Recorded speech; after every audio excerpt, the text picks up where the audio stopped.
નમસ્કાર મિત્રો, આવનાર જીપીએસસીની આસિસ્ટન્ટ મેનેજર વર્ગ 3ની પરીક્ષાની તમામ માહિતી લઈએ.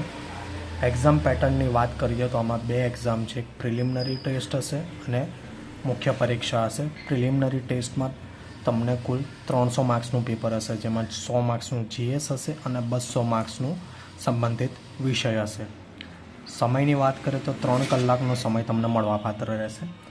પ્રિલિમમાં પાસ થતા ઉમેદવારોને મુખ્ય પરીક્ષામાં બેસવાનો મોકો મળશે. તેમાં બે પેપર હશે. પહેલું પેપર ગુજરાતી અને અંગ્રેજીનું હશે, જે 100 માર્ક્સનું એટલે 50 માર્ક્સના ગુજરાતી, 50 માર્ક્સનું અંગ્રેજી રહેશે, જેનો સમય 3 કલાક રહેશે. પેપર 2ની વાત કરીએ તો જે પ્રિલિમિનરીમાં જે 200 માર્કનું પેપર છે તે જ મેન્સમાં 100 માર્ક્સનું રહેશે, જેનો સમય 3 કલાક રહેશે. એટલે કે કુલ સમજો તો 200 માર્ક્સનું પેપર છે અને કુલ 3 કલાકનો સમય રહેશે. એક્ઝામની વાત કરીએ તો તેનું માધ્યમ ગુજરાતી રહેશે. અને હા, મેન્સમાં જે પેપર 1 છે તે 12મા ધોરણના સમકક્ષ રહેશે અને સંબંધિત વિષય છે એ સ્નાતક સમકક્ષ રહેશે. ચાલો તો અભ્યાસક્રમ અને બુક લિસ્ટ જોઈએ. ઇતિહાસની વાત કરીએ તો ધોરણ 11-12ની જૂની એનસીઈઆરટી તમે કરી શકો છો, કારણ કે હસમુખ પટેલ સાહેબ નવા ચેરમેન આવ્યા છે તો એમની પેટર્ન એ સમજી શકાય કે એનસીઈઆરટીમાંથી પ્રશ્નો આવવાની વધુ સંભાવના છે. બીજો સબ્જેક્ટ છે સાંસ્કૃતિક વારસો. તો ભારત માટે નીતિન સિંઘાનિયા સરની બુક સારી છે, ગુજરાત માટે હસુતાબેન સિદાણીની બુક. પોલિટી માટે વાત કરીએ તો ગુજરાતીમાં જો તમારે વાંચવું હોય તો યુવા પ્રકાશન સારું છે અને લક્ષ્મીકાંત સરની બુક પણ સારી છે.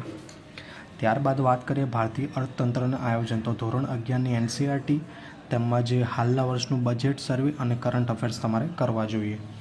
ભૂગોળની વાત કરીએ તો ધોરણ 11-12ની જીસીઆરટી. અને હા, તમને હિન્દી અથવા અંગ્રેજી જો ફાવતું હોય તો તમે એનસીઈઆરટી પણ રિફર કરી શકો છો.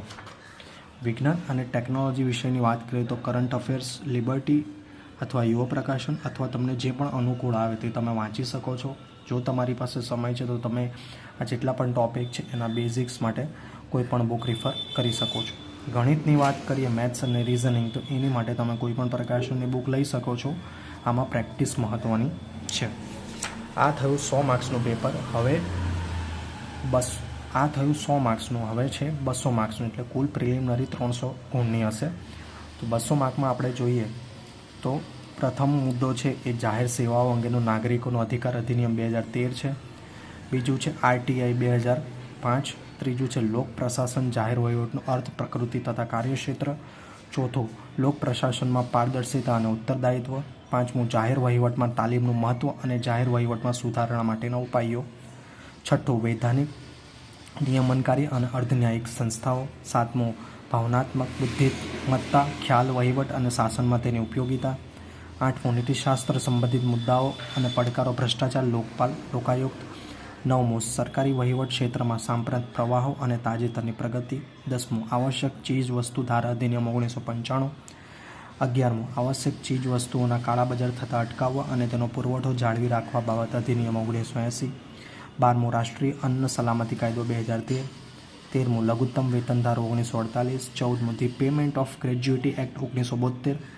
15મું the legal metrology packaged commodity rules 2011.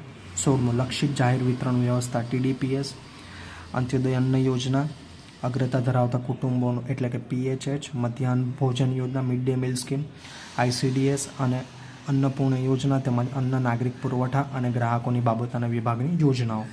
17મું છે ભારતની રાજવિત્તીય અને નાણાકીય નીતિ સિદ્ધાંતોનો મૂળભૂત ખ્યાલ, કરવેરાની લાક્ષણિકતાઓ અને સૂચિતાર્થો, ભારતીય જાહેર વિત્ત વ્યવસ્થા, ભારતીય કર પદ્ધતિ, જાહેર ખર્ચ, જાહેર દેવ અને તેનું સંચાલન, ફુગાવો, અર્થતંત્ર પર તેની અસરો, ફુગાવા બાબતે વિવિધ ખ્યાલો.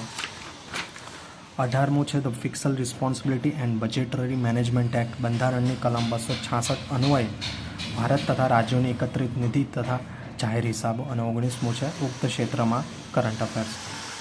જો આ સિલેબસ વાઇઝ તમને પ્રશ્નો જોઈતા હોય તો તમે જરૂરથી કમેન્ટ કરજો, તો આપણે એની પર પ્રશ્ન પણ બનાવીશું. મેન્સની વાત કરીએ તો તેમાં ગુજરાતી 50 માર્ક્સનું હશે, જેમાં નિબંધ, પત્રલેખન, અહેવાલ લેખન, ગુજરાતી વ્યાકરણ અને ભાષાંતર રહેશે.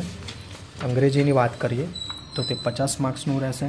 તેમાં કુલ પ્રશ્નો રહેશે essay, letter writing, report writing, English grammar અને ભાષાંતર રહેશે. તો મિત્રો, તમને વિડીયો કેવો લાગ્યો? જો સારો લાગ્યો હોય અને જરૂરી લાગ્યો હોય તો જરૂરિયાતમંદ સુધી શેર કરો. અને હા, લાઇક, શેર અને ચેનલ પર નવા હો તો સબસ્ક્રાઈબ કરવાનું ન ભૂલતા.